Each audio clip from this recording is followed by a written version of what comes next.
big shout out to you for making it through the hectic holiday season. This new year, get clean, quality, pregnancy nutrient support off your to-do list, including Ritual's best-selling Essential Prenatal Multivitamin, designed with 12 traceable key ingredients to support a healthy pregnancy. With big changes coming up, take the small steps now and start today with 30% off a 3-month supply at ritual.com/podcast. These statements have not been evaluated by the Food and Drug Administration. This product is not intended to diagnose, treat, cure, or prevent any disease. Coming up on episode 239 of Wheel Bearings, we've got a bunch of travel this week. So this one is a bunch of segments that we've previously recorded but not yet released to the main feed, including discussion of the Volvo C40, some Hyundai and Ford executives, and more coming up next. Did you know you can support Wheel Bearings directly?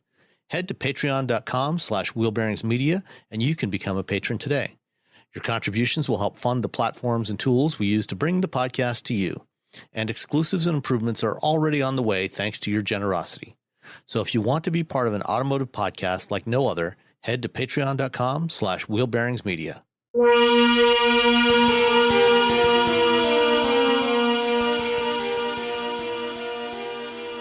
This is episode 239 of Wheel Bearings. I'm Sam Sandwich from Guidehouse Insights, and Roberto and Nicole are both traveling this weekend, and we just could not get aligned to record a whole new show, but I do have a whole bunch of content that you haven't heard before that has been recorded over the last, some of it over the last week and some of it over the last month, and it's all coming up right now. We're going to start off with Nicole and I. We were talking about the Volvo C40. We were both out in Palm Springs, California this week to drive the new C40 as well as the new updated 2022 version of the XC60 T8 Recharge plug-in hybrid, which now has almost double the electric driving range it had before. It's now up to 35 miles.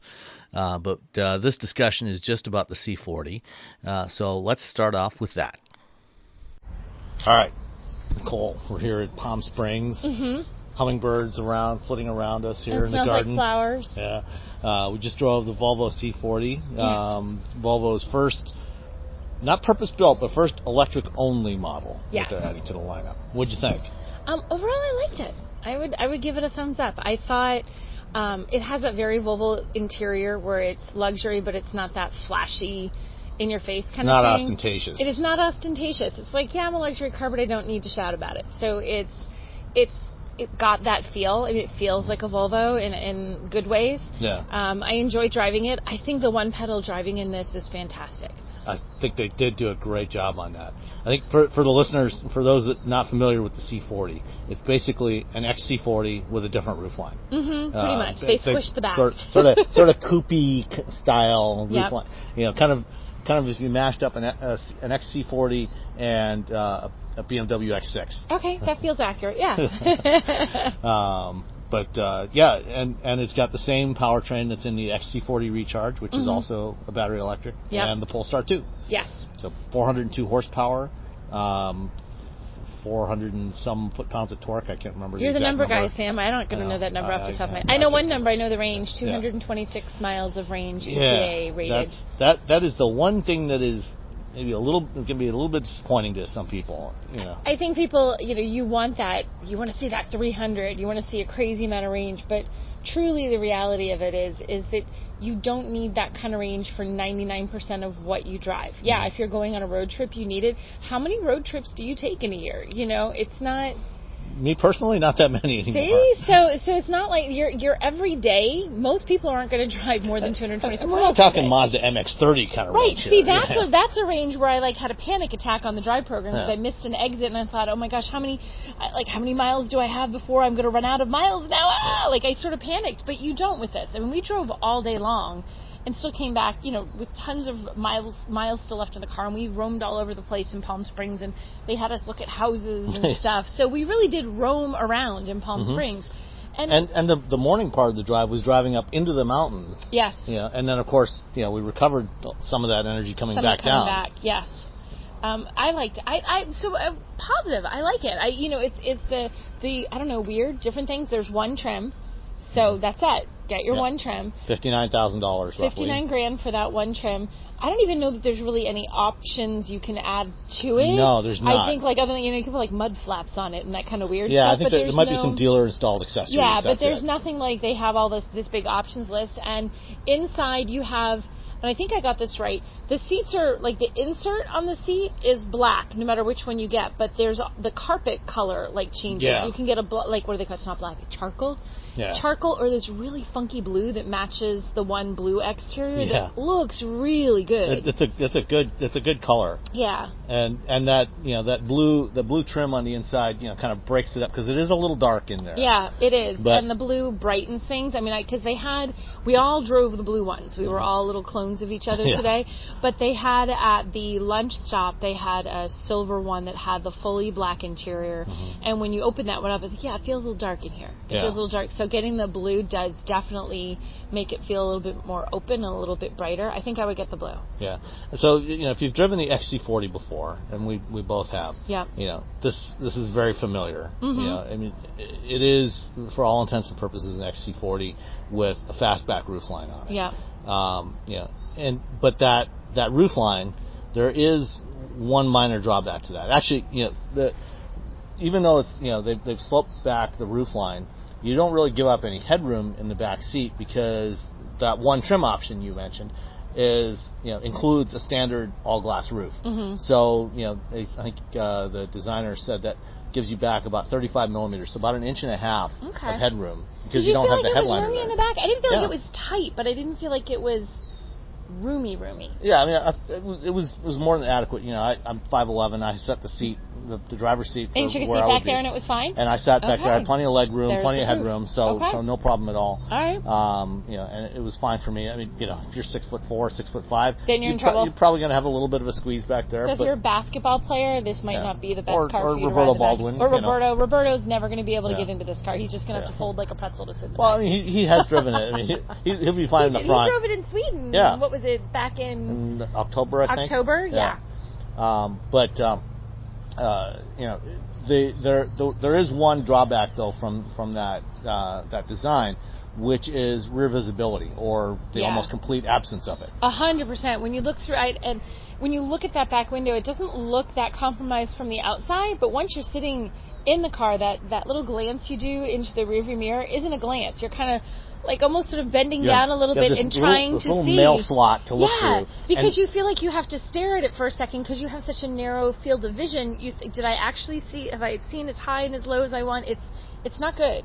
That's a major drawback. Yeah, so you got a very, very shallow vertical space, and then it's also compressed on the sides by the rear seat headrests. Yeah. So, the one thing I told Volvo that they really need to add to this vehicle is a camera mirror system, so you can so that you can just sort of see through everything. Yeah, that would make it. That would actually fix the entire problem if you just had that. Because right now it's too narrow. I keep thinking about like in the wintertime when you're driving or when it's raining and you glance back. If there's at least a little bit of snow that collects on the back of that, suddenly it's like I don't have any rear view at all. Awesome. Yeah. Yeah. But other than that, I mean, it looks really good, and it actually looks better than I expected based on having seen the photos before. I hadn't seen one in person up until today. Yeah, I haven't seen one either until today, and it's funny, it doesn't really look, I mean, in pictures it looks fine. It looks fine. Yeah. It looks okay. It doesn't look bad, but you're like, okay, fine, But it's got a nice chunky wide stance to it. It looks fairly athletic. It's really a good looking car. And and really though the thing that makes this different, if you're looking for me anyway, if you're looking at other sort of luxury EVs, you're looking at this kind of thing, is that interior is just really good. And again, it's not that it's flat, like, 'cause there's no leather. That's one of the big things. There's absolutely no leather in the interior. It's just synthetic and man-made materials. They have a leather-like kind of thing. They use a lot of recycled materials, a lot of recycled PET. So there's no like super expensive full grain perforated Napa leather option, or open pore woods, all that stuff. But yet still, the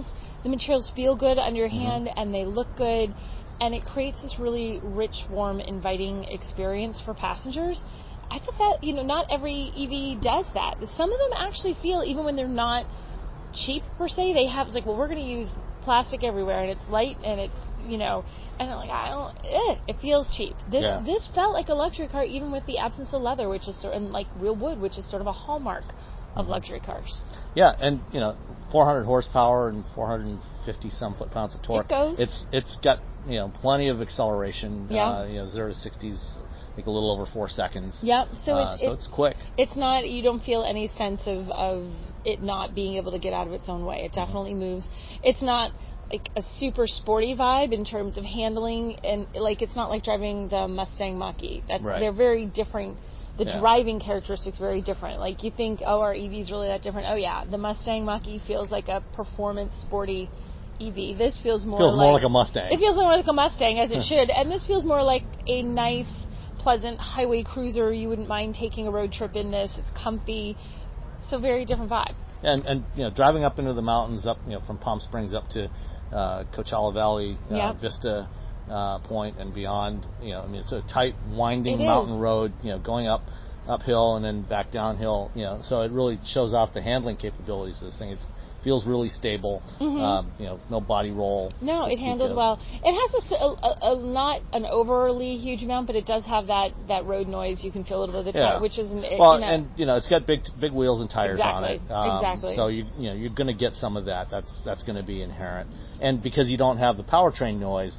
I think you notice it more only because I was listening to. We had this one section where the pavement was kind of pebbly and rough a little bit, and that's where I really noticed it. And I thought, but if I was driving a car with a gas engine purring away under the hood, would I even notice this tire noise? Is it just because it's so darn quiet the rest of the time that you get that little bit of uneven pavement and suddenly, oh my gosh, it's loud, only because it's not competing with anything else now. And this is the challenge that designers and engineers are going to have with EVs. And I mean, they've had this problem with hybrids as well for many years now. Because you don't have.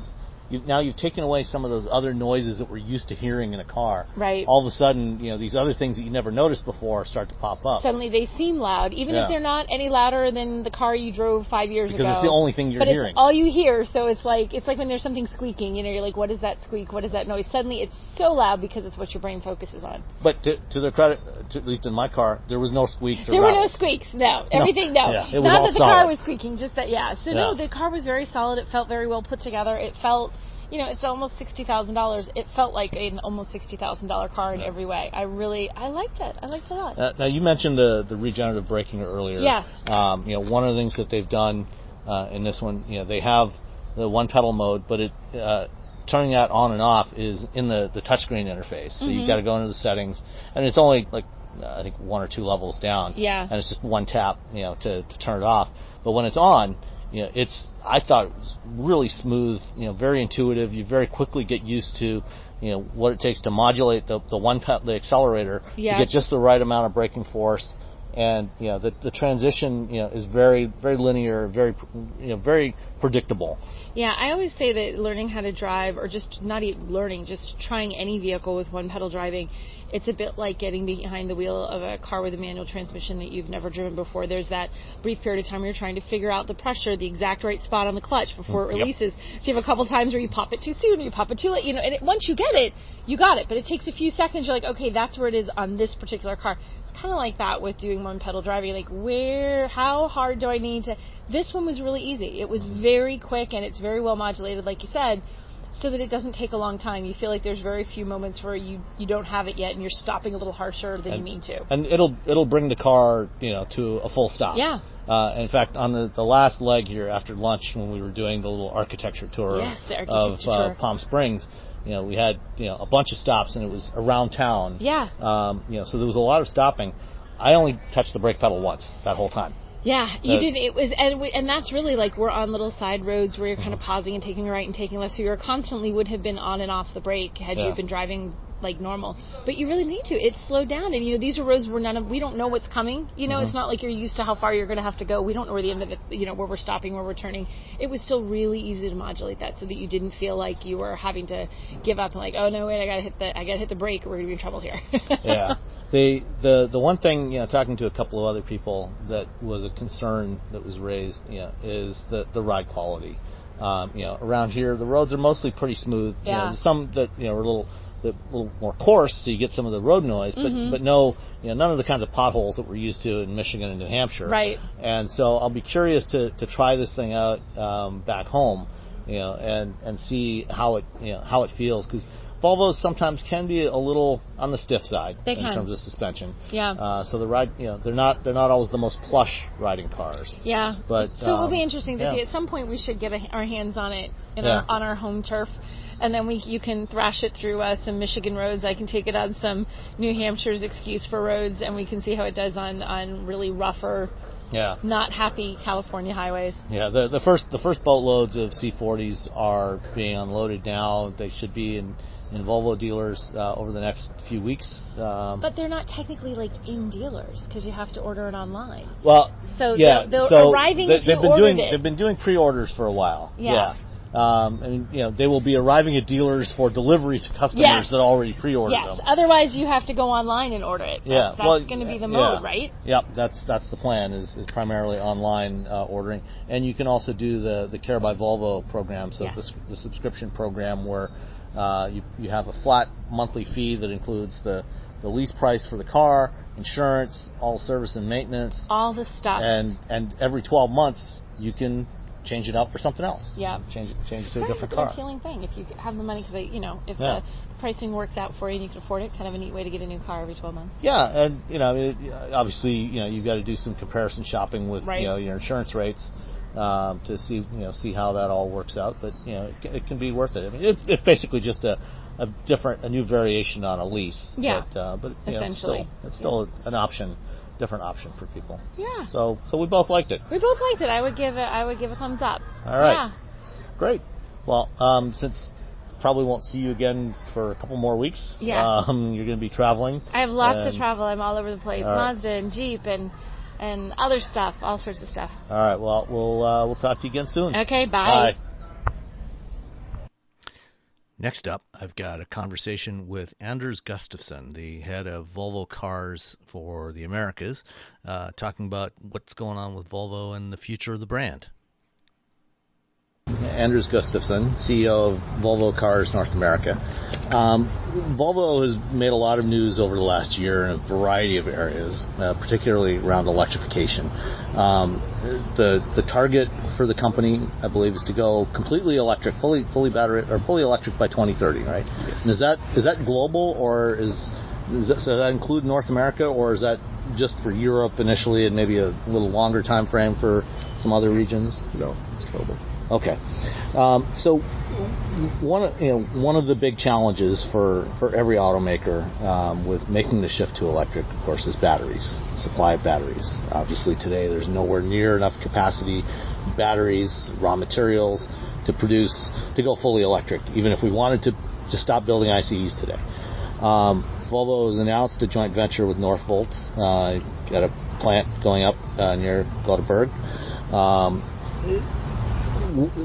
Beyond that, do you anticipate Volvo adding battery production in other regions, like here in North America, where I think you're planning to build EVs in South Carolina? Yeah, we start to build our XC90, a new XC90 in Charleston. It's really just around the corner. So I would say with the scale of that operation, we probably need a solution in US, and probably higher. Could use a better word for it, but I don't have the date and the time for it. Okay. And also it's based on the overall logistics on batteries. We have our plants in Europe. They are by far the biggest one, and then the Charleston plant will reach 150,000-160,000 units, and then it's easier to calculate to have your own structure of battery supply closer to the plant in Charleston. Is that volume for Charleston for both Volvo and Polestar vehicles, or is that just for Volvo brand vehicles? No, it's the combined. Then, of course, we can always build more plants. So we have a growth strategy in US. I'm responsible for Americas, so it's 19 countries, and we try to maintain our logistic structure based on the regions that I represent Americas. And if you look at our growth plan in US, we are supposed to grow as much as we have growth the last 5 years. That's the same for the upcoming 5 years. It's 100%. So deliver that volume is going to put pressure on logistics, and it's going to put pressure on the whole kind of a value chain of our suppliers. So probably if you and we have a meeting in 2 years, I can give you even more answers, but We are into this business to make money, and to make money in this business, you need to have battery suppliers close to your plants because they are heavy. It's complicated to transport the batteries. So we need to find a solution, and I can promise you we have a solution. Okay. Is Northvolt going to be the exclusive partner for Volvo Cars going forward, or do you anticipate forming partnerships with other companies, or even bringing it entirely in-house? Is that something you anticipate Volvo might do on their own? I would say we have a development project together with Northvolt. They are not just going to deliver our batteries for a part of our company. So the short answer on your questions is that of course we need other partners to supply us, and let's see who is going to be. Okay. During the I think it was during the Tech Moment Day last year is when a lot of the discussion around the EV strategy was happening. There was some interesting things that were brought up. I think we talked about the cell to pack architecture, which can obviously help a lot with energy density in the pack, and also utilizing iron phosphate batteries as another solution for some of the entry models. What do you see as a potential time frame for introducing some of those technologies? Is that mid-decade, later part of the decade? It's two answers. I'm a finance person, so my first answer, as a kind of to be responsible for this business, is that we need to have competitive solutions. And to be competitive, you need to have the newest technology based on best range, cost, weight, all of the things that is troublesome around electrification. So to be able to go to 100% electric 2030, we need to have the best solutions. And I would say that's probably the best answer. It goes fast, and it goes fast because it's a lot of money into this industry, and it's a lot of money into develop batteries. It's a lot of money into find the minerals. It's a lot of money into signing contracts that can deliver the volume that you have decided. And if you have decided the kind of a Volvo Cars view into the future, it's easier for us to sign the contracts because we have decided how many batteries we need. Speaking of minerals, obviously in recent weeks we've seen and months we've seen some significant increases in the price, at least in the spot price of some of those key minerals, like nickel in particular has doubled in the last few weeks, and lithium prices are up, I think 5x over a year ago. Has Volvo Cars managed to lock in some long-term contracts for some of those materials, or are you working to help develop new supplies of those materials working with partners for that? I think if this interview was 16 days ago, I would probably give you one answer and another answer today. So, but it's not just minerals and other ingredients that we need where the price is going up. It's on food, it's on gas, it's everything. So I think this will calm down a little bit. What we have learned after or middle of COVID, but at least of controllable COVID, is that consumers change their behavior very, very fast. And I think that will help us, and we're going to see a lot of changes in the value chain of what we need in the future. So it's just to make sure you are fast and you have good engineers, you have a good purchase department, and it's easier for them based on that we have decided. For us, it's not if, it's decided. So it's 100% speed into the direction that we have decided. Okay. I want to come back to the topic of consumer behavior in a bit, but I've got a couple other questions first.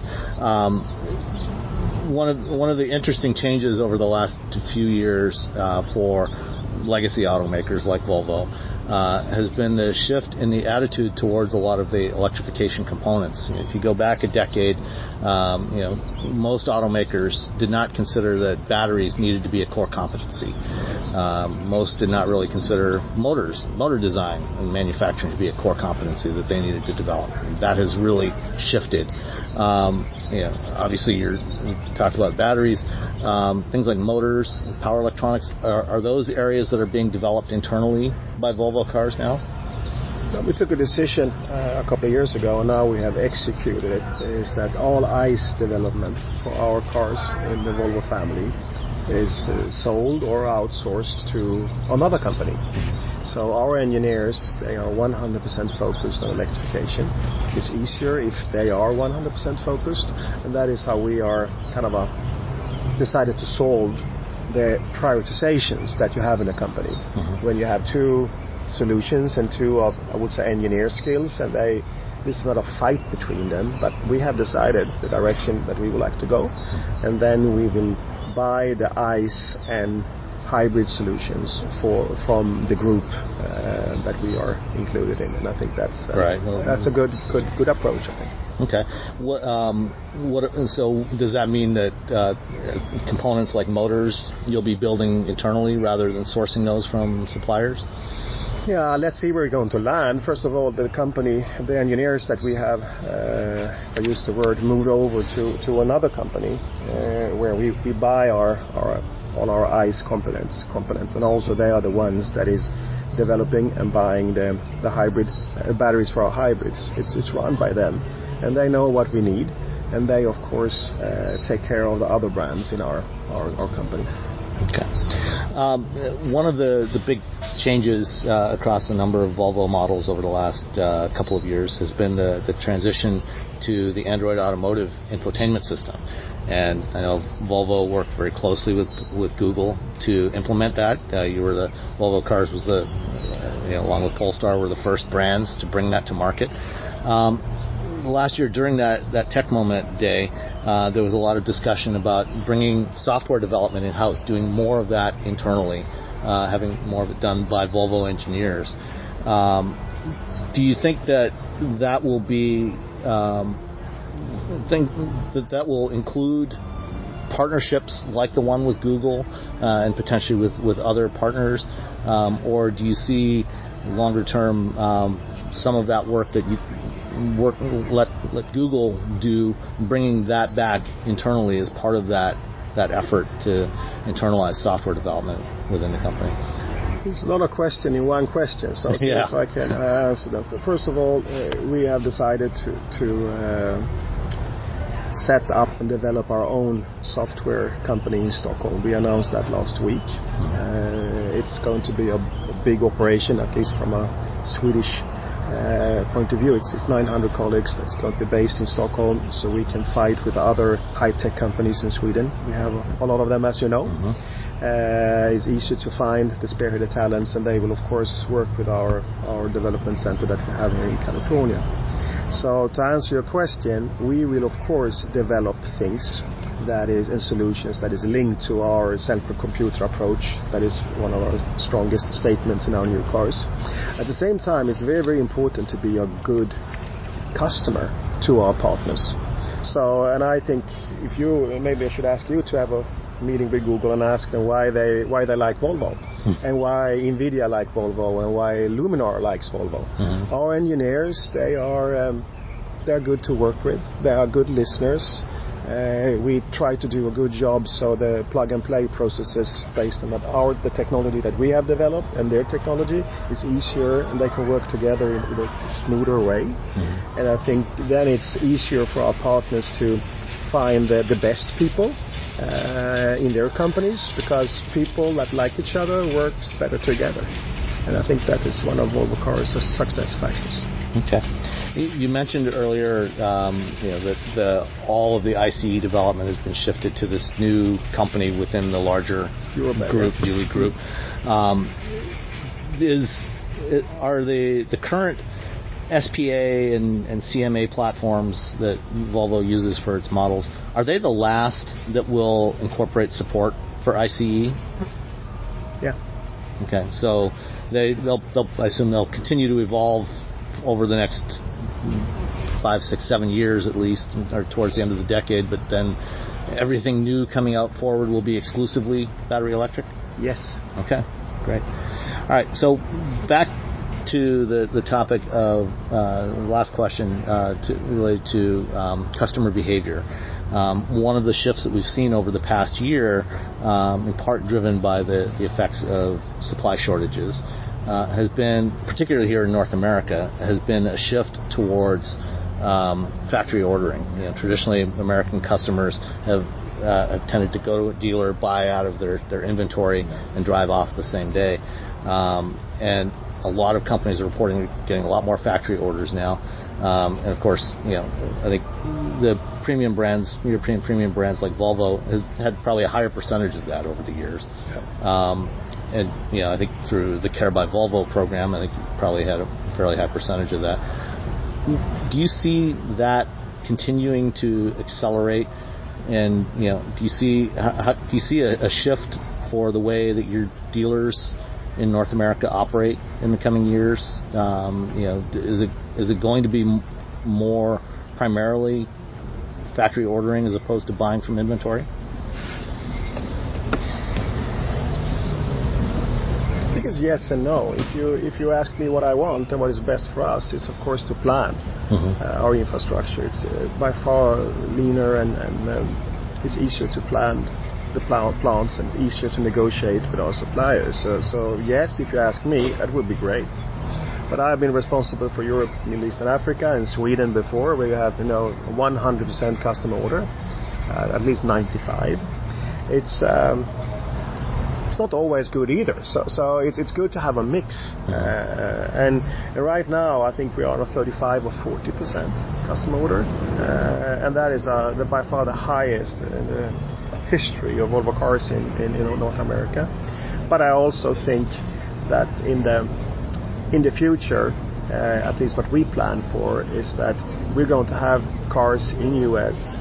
We would like to have them into our ports, keep them there, and then we promise our dealers that we will deliver cars to them extremely fast with local local hubs closer to all our dealers. We have 280 in US to make sure that we don't put a stock out there that gives the brand an unhealthy situation, and how dealers behave around pricing and so on.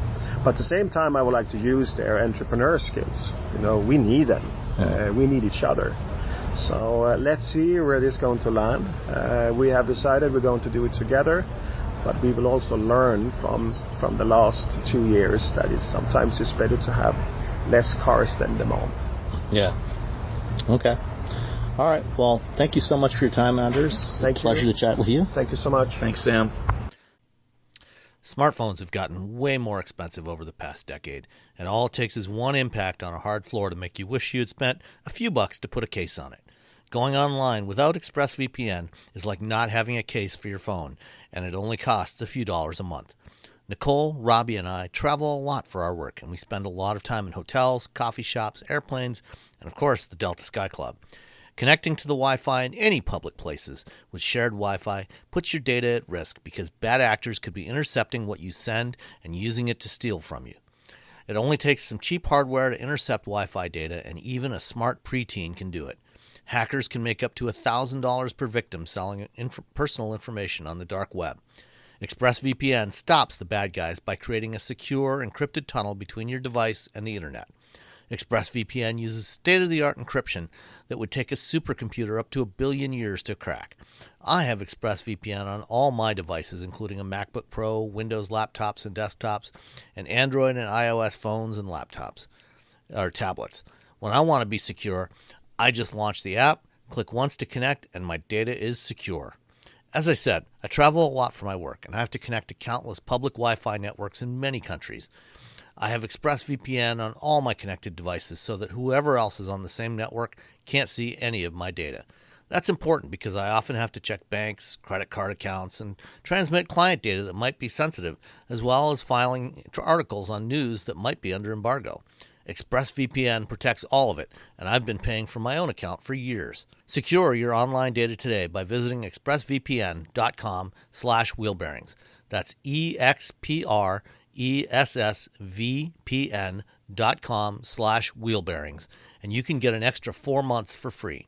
expressvpn.com/wheelbearings. Big shout out to you for making it through the hectic holiday season. This new year, get clean, quality, pregnancy nutrient support off your to-do list, including Ritual's best-selling Essential Prenatal Multivitamin, designed with 12 traceable key ingredients to support a healthy pregnancy. With big changes coming up, take the small steps now and start today with 30% off a 3-month supply at ritual.com/podcast. These statements have not been evaluated by the Food and Drug Administration. This product is not intended to diagnose, treat, cure, or prevent any disease.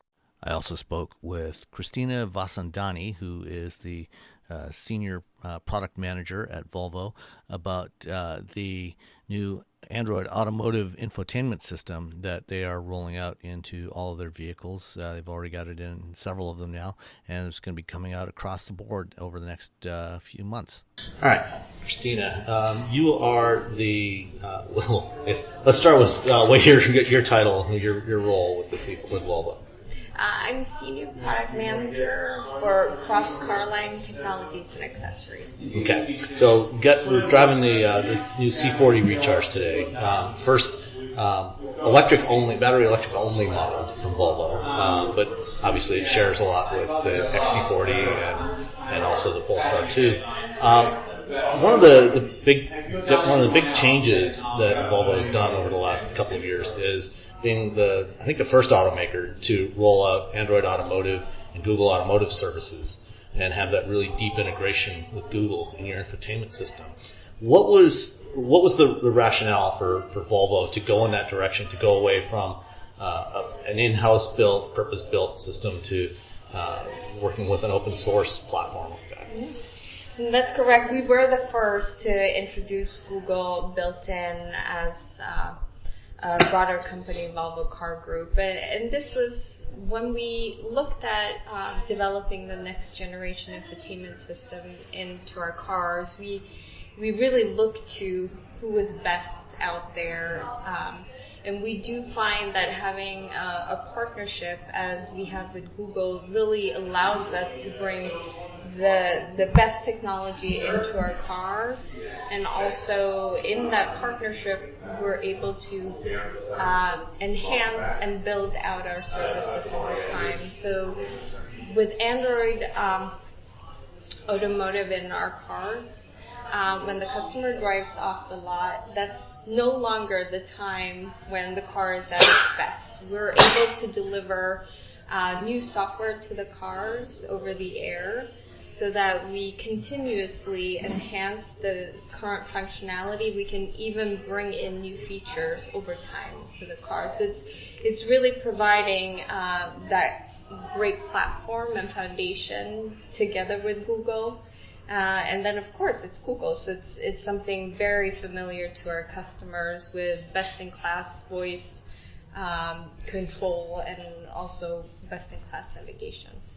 Yeah, the voice control in particular, for every automaker, they have known the pain over the last almost 20 years now with voice recognition systems of complaints from customers about trying to use these systems because they were always very limited. You had to use the exact vocabulary that the systems were capable of understanding. And there were reasons for that. They didn't have much power. How does connectivity and leveraging Google really help now with this system?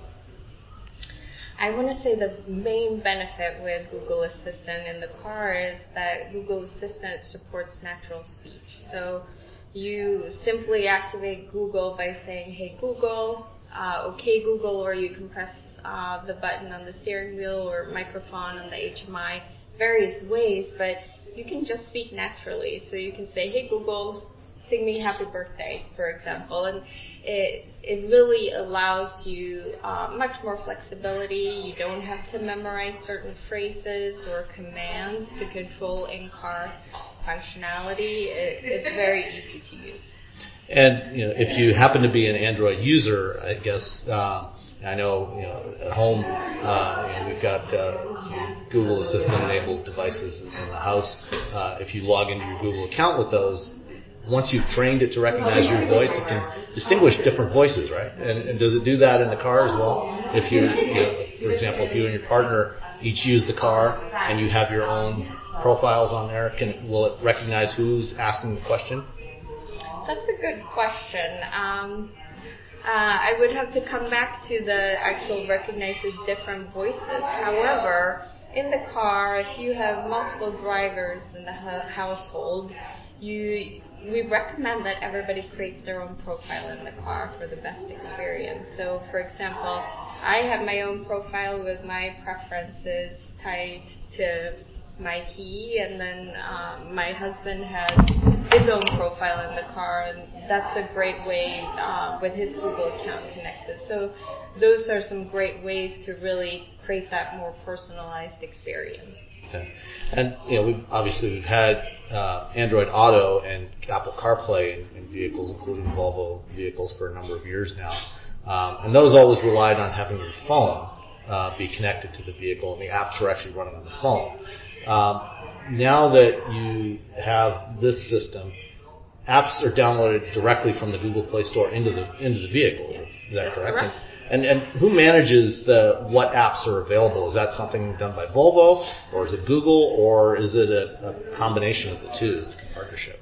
It's actually the apps that are available in the Google Play Store. It's really managed by third parties, so the great benefit is it's not a small set of apps that Volvo has approved for automotive use. This is really an open market where third-party app developers can release and create apps for automotive use in Google Play Store. So this opens up a lot of opportunity in terms of the availability of the entertainment and music apps that are out there. And even ChargePoint, for example, has an app within the Google Play Store where our customers can conveniently connect their account and use it to pay for charging, for example.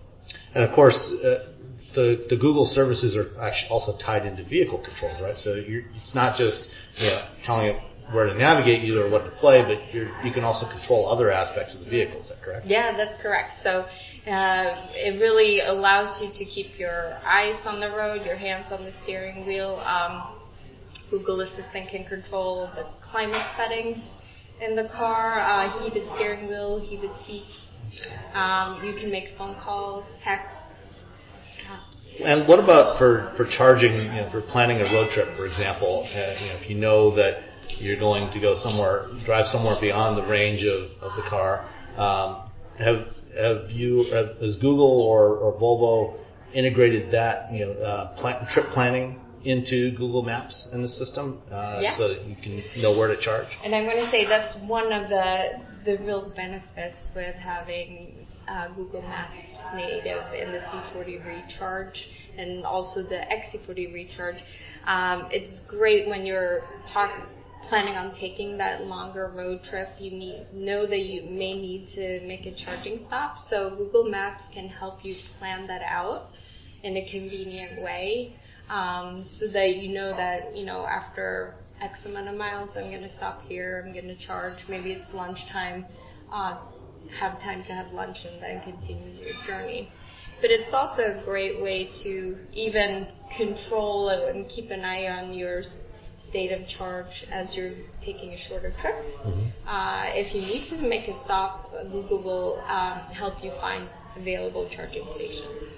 One of the challenges for people buying EVs that aren't from a certain company called Tesla has been charging, and finding and paying for charging and reliability of charging networks. I know some automakers are doing aggregation of multiple charging networks and incorporating that into their infotainment systems.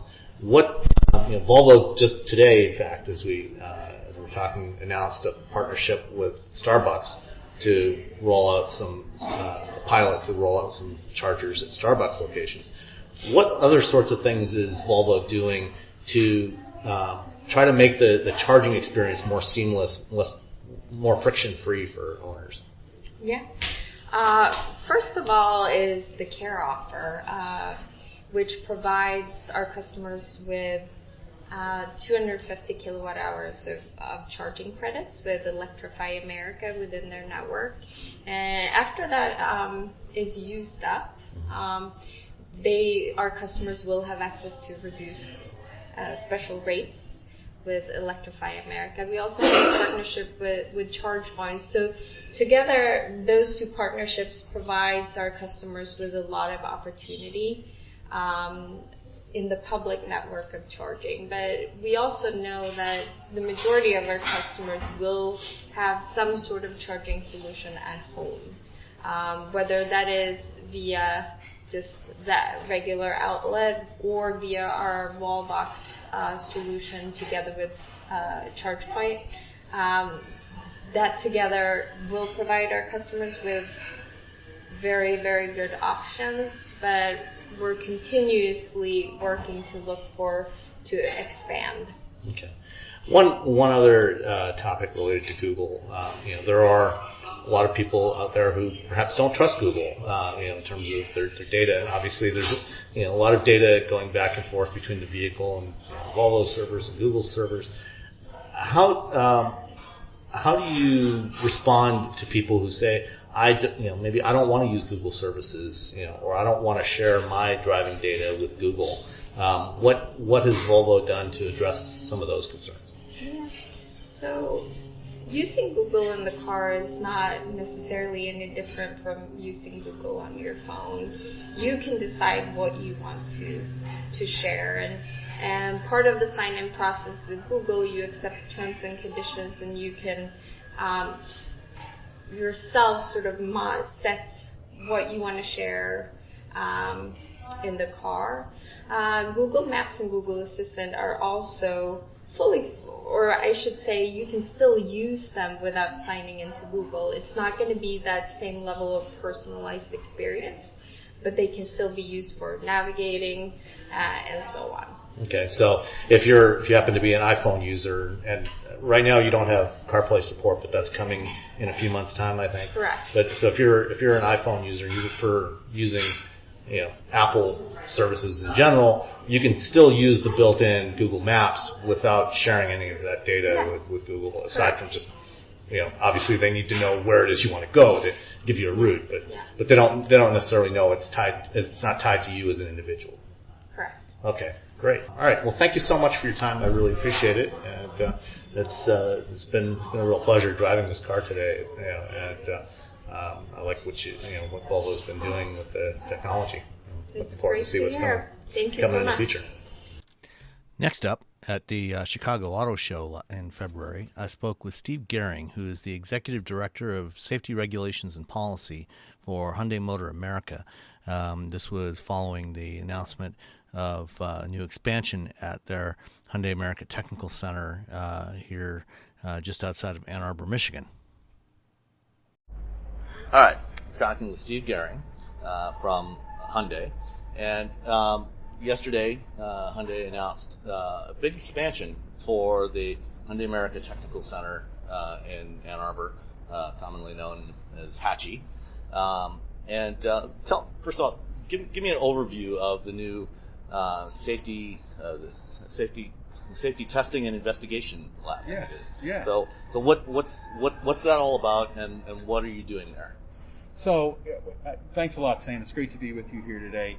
And the Safety Test and Inspection Lab is really giving us a safety opportunity at Hyundai and leveraging our safety activity here in the United States. So, as we were kind of increasing our safety office here in the United States, we saw an opportunity to really increase our functionality and our ability to actually investigate here specific safety items that arise in the United States and give an ability to understand how vehicles are performing. So when we started to think about where to locate this, we have an engineering facility, as you well know, in Superior Township, Michigan. And we said, what better place to increase our safety engineering expertise than in southeastern Michigan, where we have access to North America's best safety engineers and automotive engineers. So we located it there, and we're going to have physical lab space, right, to be able to look at electronics issues, be able to have ability to tear down vehicles to understand how they're performing when issues and questions arise, particularly in the area of safety.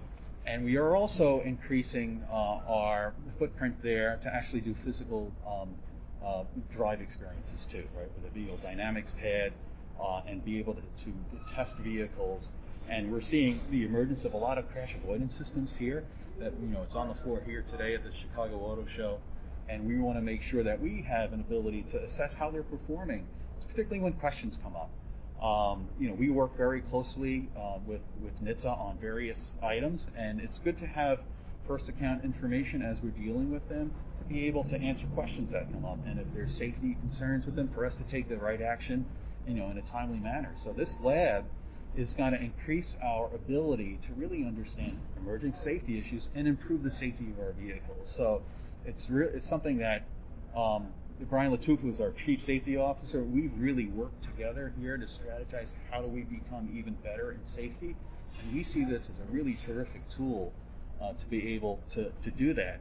And again, we're going back to the southeastern Michigan part of the United States because really that is where our engineering expertise here is in North America to be able to do that really well. So we're really excited about this additional capacity and this opportunity.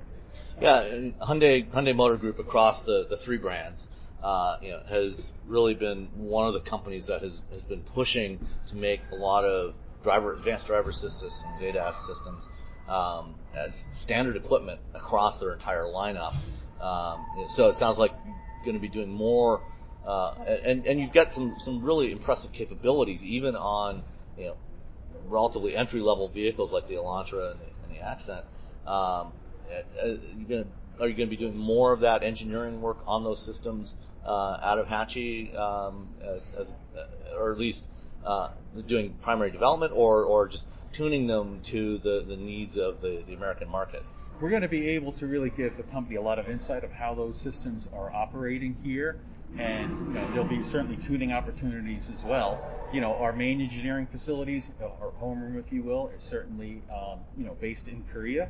But that doesn't mean we don't have engineering capacity and ability to impact designs here in the United States. So there's going to be tuning and more engineering opportunities here moving forward to us because, as you're saying, we're getting more and more. The great thing about so many of our products is, as you said, the standard safety features in them. So this will really give us an ability to further tune those and develop them to provide the right mixture of not only safety but some convenience as well for consumers in their driving tasks. So you mentioned one of the things there being a vehicle dynamics pad. Would that be something that would be utilized for example, doing avoidance testing, evaluating the perception systems and capabilities of these systems, both of new products, but also reevaluating some of the products that are out in the field today? Sure. As we're getting new products here into the United States, and as we're producing new vehicles here in the United States, and we have various testing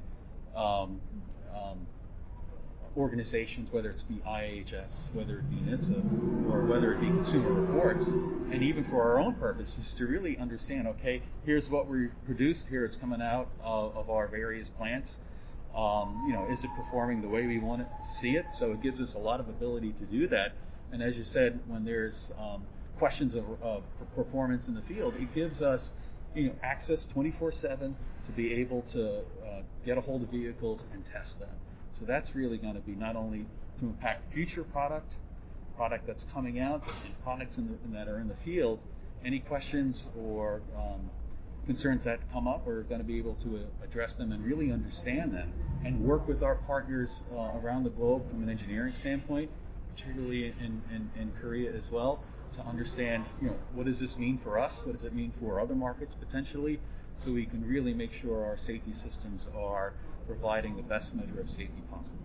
So how big an investment is Hyundai making in the facility, and how many jobs are you going to be adding there? That's great. So, we started out, it was going to be a relatively smaller number, and as yesterday's announcement indicates, it's going to be a $50 million announcement, and that's just to start, which is really exciting for us to get the facility built, up and going, and operational.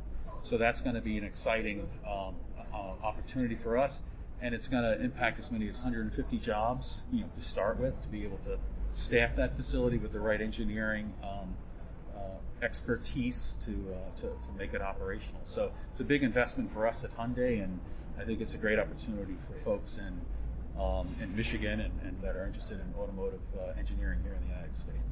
So are you going to be, is this going to require, will this fit within the existing footprint that Hachi has, or are you going to have to acquire some more land to provide for this space?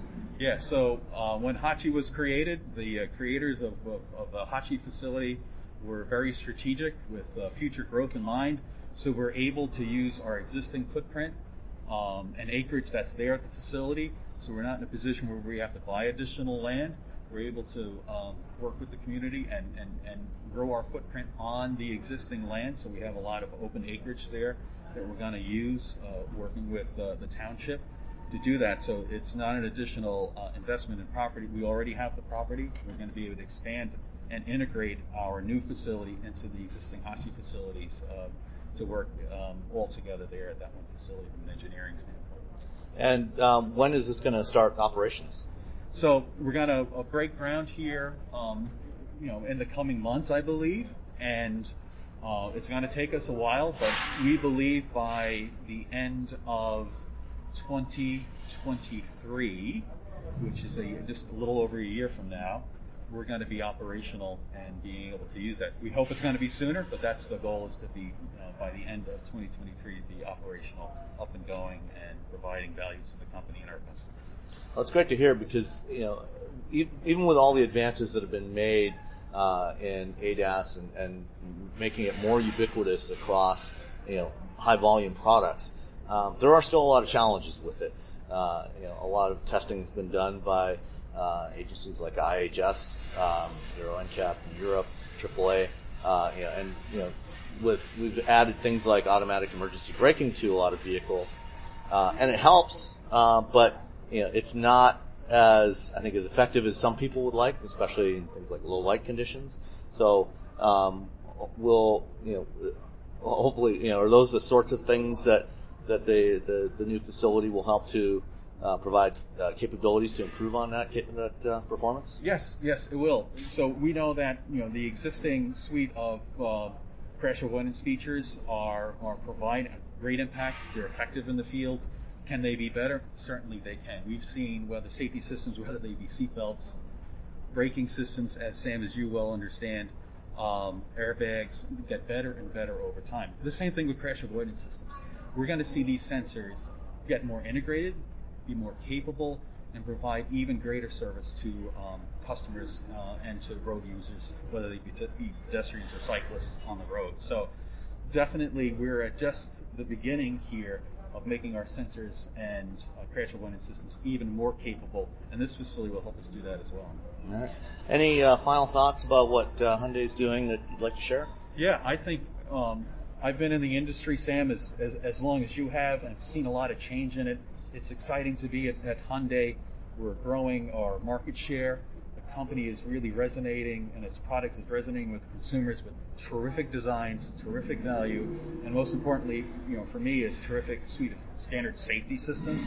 So it's really exciting to see a company be able to design and build and execute, provide good quality vehicles, and it's great to be with Hyundai and seeing increasing market share. So great to be here and great to be with you today.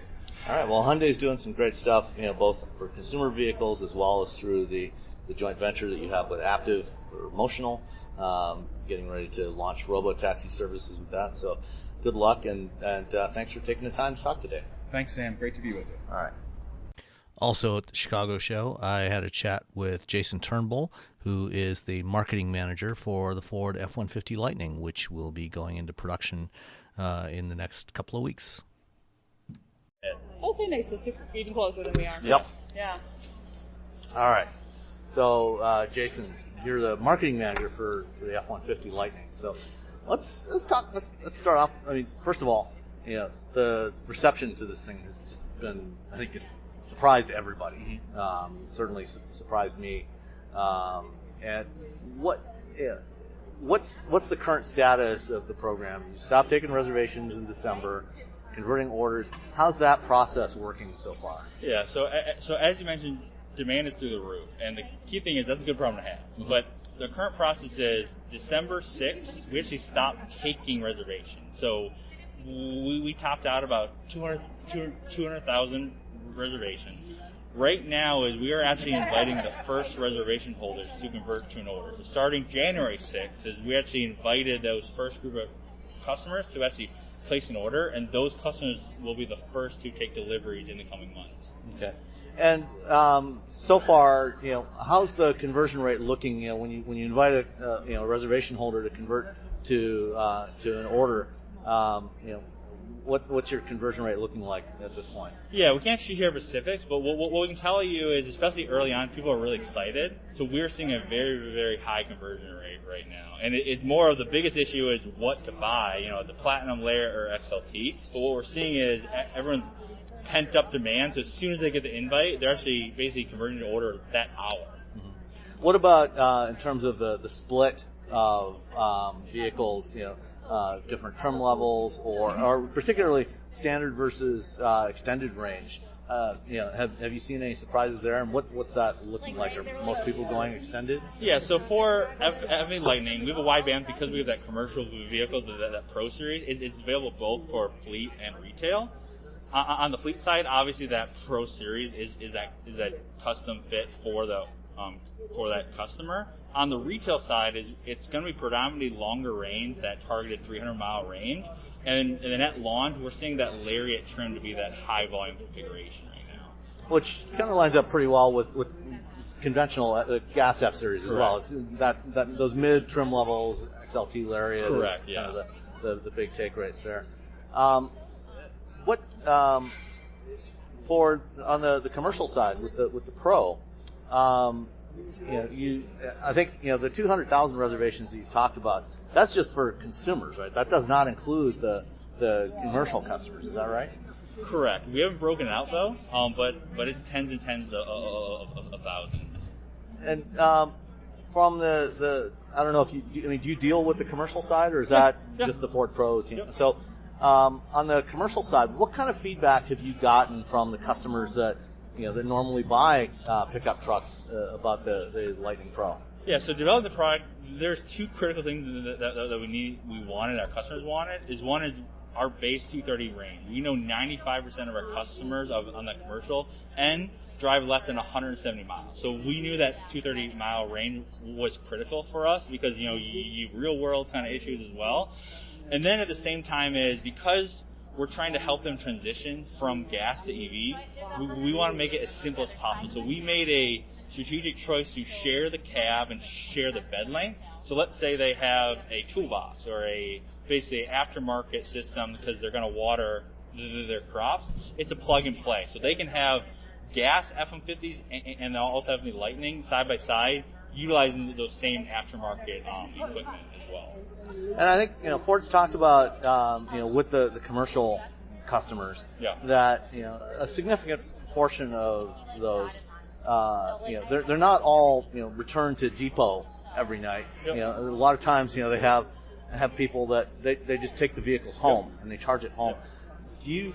Do you have any sense of kind of what the split is going to be there between depot based vehicles versus charge at home vehicles? Yeah, so as I mentioned, we're going to target a wide bandwidth of those type of customers. But what's really cool about our Ford Pro charging solutions is we have those depot charging solutions. But at the same time, we have technology. So all those customers that are going to charge at home is when it's hooked up to the telematics, is they can charge at their house, and that company will pay back that customer automatically. So I don't have specifics on the mix, but we know because it's such going to be dependent on the state, who they are, do they live in an apartment, do they live in a house, we're going to monitor that, but we want to make sure our charging solutions cover all those usages.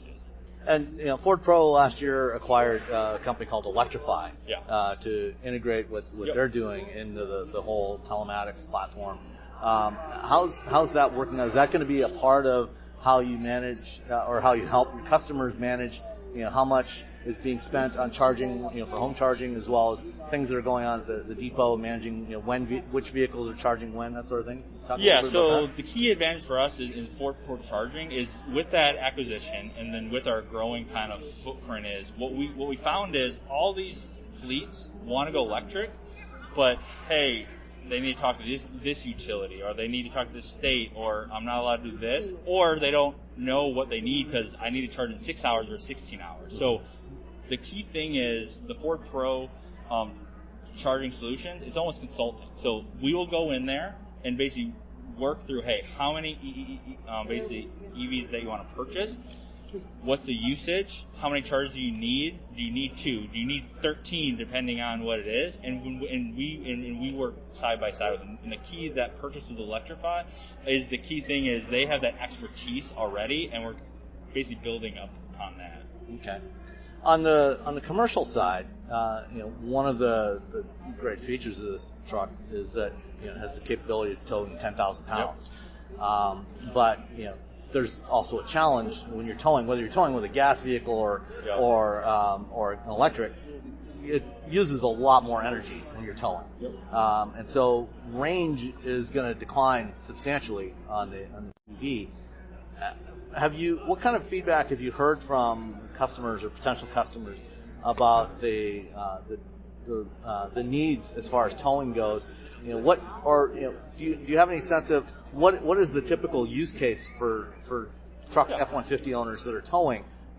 Are they often towing long distances, or is it more 100 to 150 mile distances that they tow? Yeah. So what we say is we can't be pigeon. So obviously, It doesn't matter if it's diesel or gas or EV. The more tow, the more fuel economy or the range will hit. On the Lightning specifically, we do see a lighter usage. So if you're going to tow crazy weight frequently, long distances, at this point, obviously, just the time it takes to charge is not right. But that's the key thing is we have all those different power choice options. So as we make that transition, doesn't matter if you're going to go 10,000 or 2,000. We have a feature called intelligent range. So our goal is, no matter that degradation, what the temperature is, what's the grade of your route, how you're driving, is we want to tell you that real world range before you leave the driveway. So if you're a commercial customer, hey, I have a 130 mile loop and I'm X charge. Can I make it today? And then for the retail customer, I'm going on a road trip and I'm towing something. Tell me where I need to stop. Don't get me on the highway and then the range dramatically goes down. So that intelligent range is critical for us. And for Lightning specifically, we have a technology called onboard scales too. So for hauling or even how many people are in the vehicle, it recognizes that and actually impacts that into that real world range calculation. Yeah, the onboard scales are interesting technology. I was actually just driving an F-150 last week, and it had the onboard scale option. And during the time I had it was when we had the big snowstorm in Michigan last week, and so I was trying out the onboard scales, and the bed of the truck was full of snow and ice, and showed I had about 400 pounds of snow and ice in the bed of the truck. So it's interesting to see that. And I think that's a really neat solution. And you were giving an example we were talking last night at dinner about you've been driving one of these for a while now. And you talked about going to visit a friend and how you made some charging decisions. Can you give us that example? Yeah, so we have a technology called Power Manager. So that's our mapping tool. And what's really cool about that is it's hooked up. So we have the largest charging network, the Volvo Charge Network. So you can say, hey, where I want to go.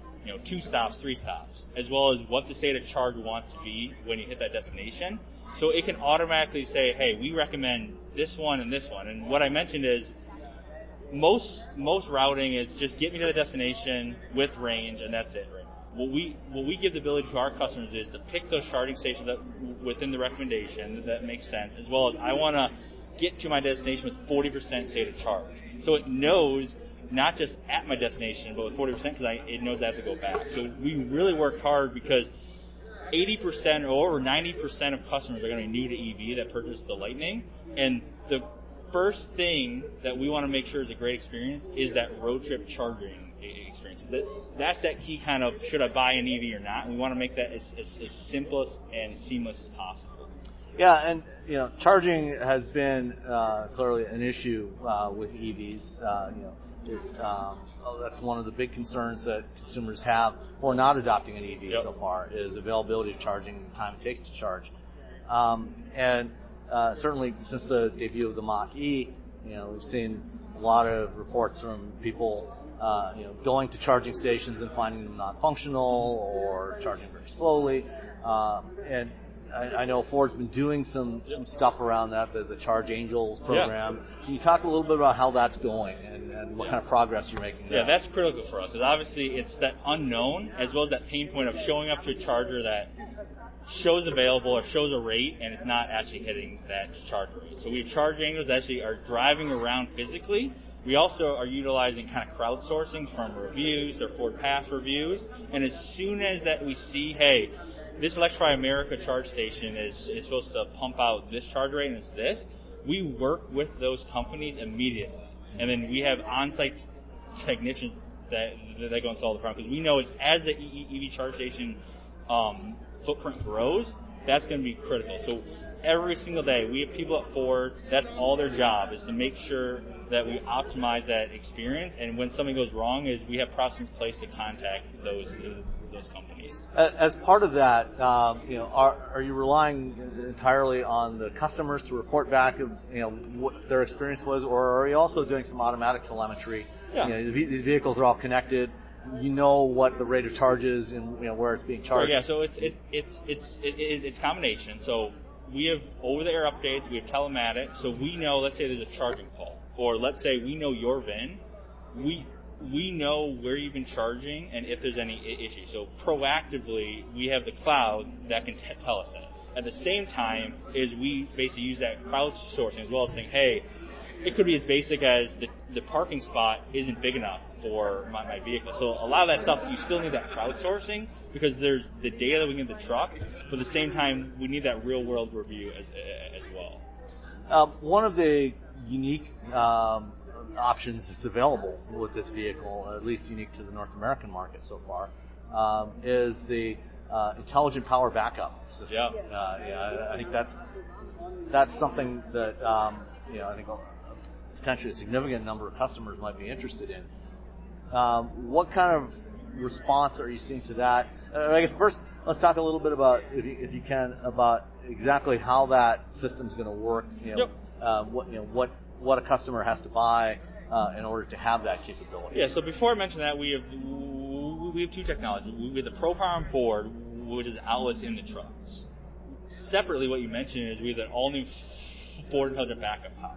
So that means is through our 80 amp wall box, you can charge your vehicle and then reverse the DC power to power your home.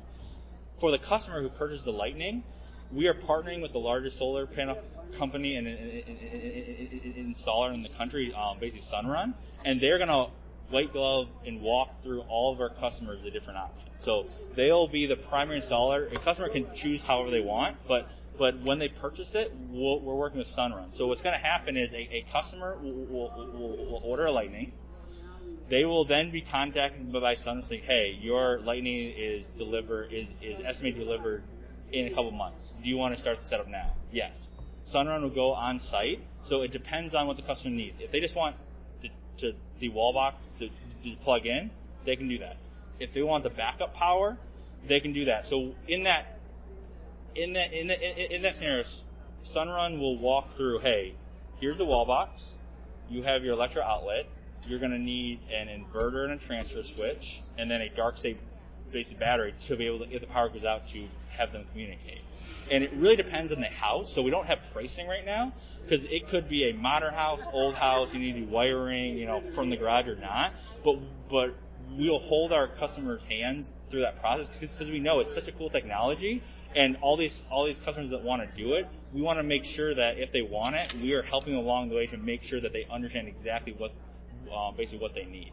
Yeah, I mean, obviously the cost of that is going to vary depending on what kind of service the customer has in their house. But just for that, the transfer switch, the inverter, and that backup battery, do you have a sense of, or at least a range of what the cost of that hardware would be, aside from the installation? Yeah, so we haven't announced pricing on that yet, but we can tell you it's pretty similar to the home backup generator kind of benchmark.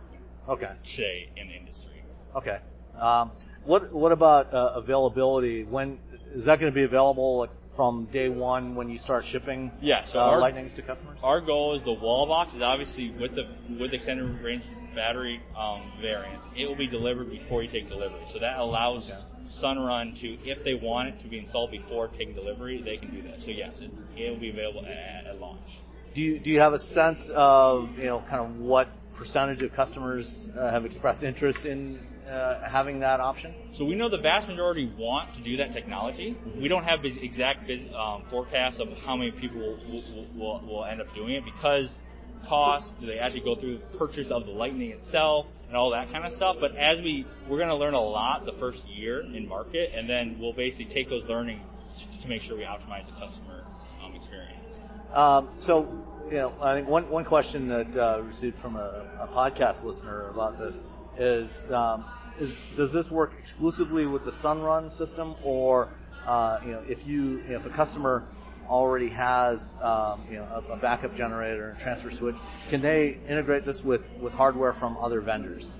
So at this time, it really depends on the vendor, but what I can say is we co-developed the Pacific inverter for the Lightning with Sunrun. So we have a proprietary inverter. Okay. To your point, we're not saying, hey, you can't use this and that.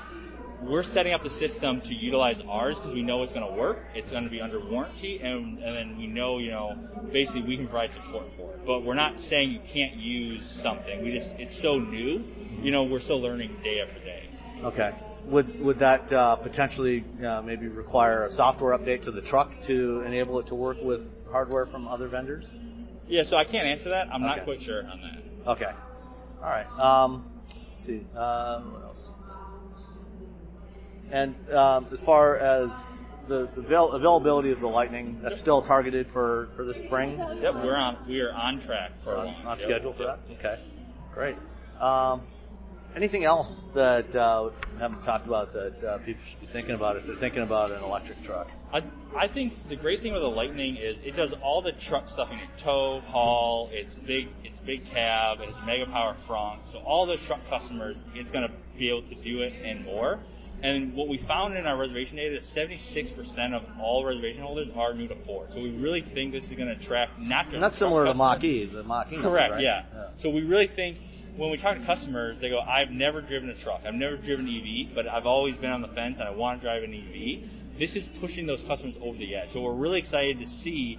One, we're targeting, and from the demand that we're seeing, it's all across the U.S. It's not just coastal, it's not just truck market, but we're really excited to use this vehicle to people that are never purchasing this brand to basically get them inside this Ford brand. I think you mentioned earlier 90% of reservation holders are new to EVs. Correct. Yes. And 76% are new to Ford. Are those customers coming from other trucks or from non-truck vehicles?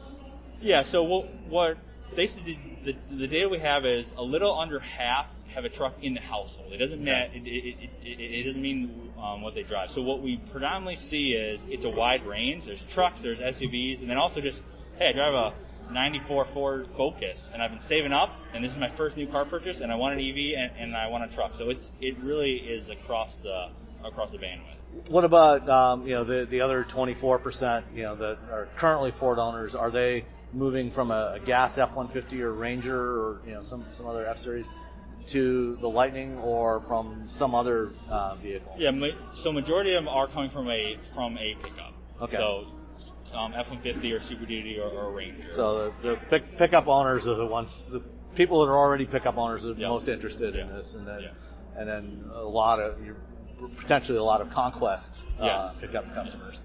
So potentially some growth in market share with the launch of this. Definitely. I mean, this is the real deal. I mean, we're an electronic icon for the future. So this isn't a niche play. We think over time, year over year, our Lightning volume is going to grow and become a huge volume for us, as well as to capture market share as well. At least until you have more competition. Then we'll see how those numbers shake out. It's going to be a very interesting next 2 to 3 years in the truck market. As as you start to get some competition in this really important sector for the U.S. market at least. Yeah. Are there any plans to export the Lightning to other markets? I mean, obviously, aside from North America, there's limited demand for full-size trucks, except in places like Middle East. Are there any plans to export outside of North America? So right now, what I can tell you is at launch, we're focused on the U.S. and Canada market right now, and so that's where the Lightning will be sold today. Okay. Okay. One more thing. Canada, obviously, a lot of parts of Canada, like Michigan and Wisconsin and Illinois, get some cold weather. Mm-hmm. Are you seeing any difference in interest between the Canadian and U.S. markets?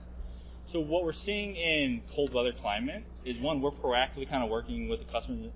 We really think that longer range variant will be more suitable because the cold weather does impact range. So we're really making sure the retail customers, especially in those cold weather states, understand the difference between a standard range versus a extended range, especially in those real world, basically weather environments. And the Pro is available with the extended range battery, correct? For fleet customers. Yeah, yes. for fleet yes. customers. Yep. Okay, great. Well, thank you so much, Jason. Thank Great you to very talk much. to you. Thanks. And for our final segment, I had an interview with Arie Groenveld, who is the chief engineer for the Ford Bronco Raptor. All right, I'm here with Arie Groenveld, the chief engineer on the Ford Bronco Raptor. And so, Arie, what was the goal in developing this vehicle? Yeah, so actually, from a goal perspective, it was to achieve the Raptor DNA. And what we found is, as you look at the base program's capability, the base Bronco, we found that the rock crawling capability of that truck, and then adding the Raptor DNA, meaning high-speed desert running, we were able to accomplish both and take this into a different space, like the Ultra 4 that we were talking about just a few moments ago. So F-150 Raptor really was inspired by trophy trucks. This is a good balance between, obviously, the high-speed desert, which it totally achieves, and extreme rock crawling. So we've lifted up everything on this truck, and that was our goal. And let's go through some of the changes from a top end of the current top end of the Bronco lineup. Yeah. It's I guess probably a Wild Track. Well, Badlands. Or Badlands yeah. with the Sasquatch. What gets you from that to a Raptor? So there's quite a few changes that you heard me talk about today. So we start off with the frame, and we had to make reinforcements and make a stronger frame for desert durability type loads. We changed the shock towers in the front and rear of the vehicle to accommodate increased wheel travel. So wheel travel and suspension is really key to a Raptor's performance. So we made those changes. So we have different shocks. We have the Fox live valve technology. Those are 3.1-inch shocks, front and rear, coupled with unique control arms to get the travel. We get 14 inches of travel in the rear, 13 in the front. That's compared to the front of base program, that's 60% more. It's 40% more in the rear. So you have the Fox shock technology with internal bypass in their coilover shocks. And those have remote reservoirs, right? We have remote reservoirs in the back, piggyback reservoirs, and then in the front, it's integrated. That capability is integrated within the front shocks. Right, so that allows you to do more heat dissipation. Yeah, so we they got stand up on these that. shocks are very capable, and obviously we test them. We test them in the desert. We test them through grueling conditions and terrains. And the architecture of the suspension is similar to what other Broncos have, but there's almost no common parts, are there? So the control arms are different, the shocks are different, some of the bushings are different. So and then again, the shock towers are different as well. So there's a lot of change to the suspension compared to say a Badlands on a base program, and the capability is accentuated with the Bronco Raptor. The speeds that you can go and the terrain that you can go over is really impressive. So, let's say running across the desert, if somebody wanted to do something like a Baja, could the Bronco keep up with an F-150 Raptor? Oh, great question. So when we do our testing, we find that the F-150 Raptor and the Bronco Raptor, they keep pace with each other. So it's very comparable.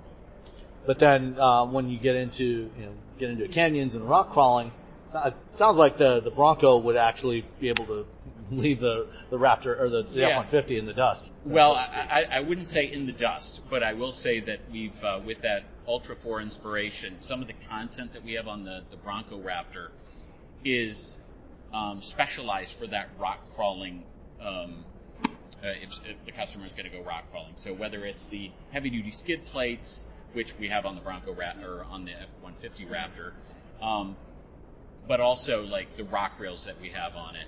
We also have a standard disconnectable front stay bar, so you won't find that on an F-150. Those are things that help give you the capability in the rocks. And of course, you still have all the other types of features that you find in other Broncos, like the trail turn assist. Yes, that's there. And the one-pedal driving and yes. things like that, the trail control. Yeah, and so we've added to that as well, though. So we've added the Baja mode for desert running and giving you the maximum performance in the desert. And we've also increased our trailer tow capability to 4,500 pounds, 1,000 pounds more than the base Bronco, and added a tow haul mode as well. So the Baja mode, what does that change? What sorts of changes do you get when you engage that? So we have the 3-liter twin-turbo EcoBoost, right? It's a proven engine.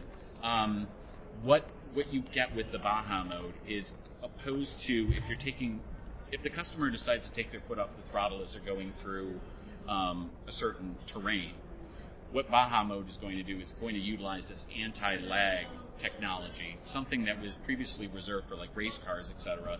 And as opposed to dumping the turbo boost right out wastegates, we're going to crack the throttle slightly so you keep those turbos spinning and you keep the pressure there. Okay, so it's going to be responsive as soon as you get back into it. It's just going to keep right on going. Exactly. All right, sounds like that'll be a lot of fun. Yeah. And this thing is quite a bit wider than other Broncos as well. Yeah, so the width of this truck is pretty much the same as an F-150 Raptor. And you want that width for that stability when you're going in the desert, you're going over surfaces of high speed. So the axles are upgraded and the track width is increased. 8.2 inches in the front, 8.6 inches in the rear, wider than the base program. Okay, but it's still got really low crawl ratio. Yeah, it hasn't sacrificed on the ability to crawl rocks. Okay. Yeah. And only offering this with the 10-speed automatic, right? No manual transmission option with the 3-liter? No, we're not offering a manual transmission.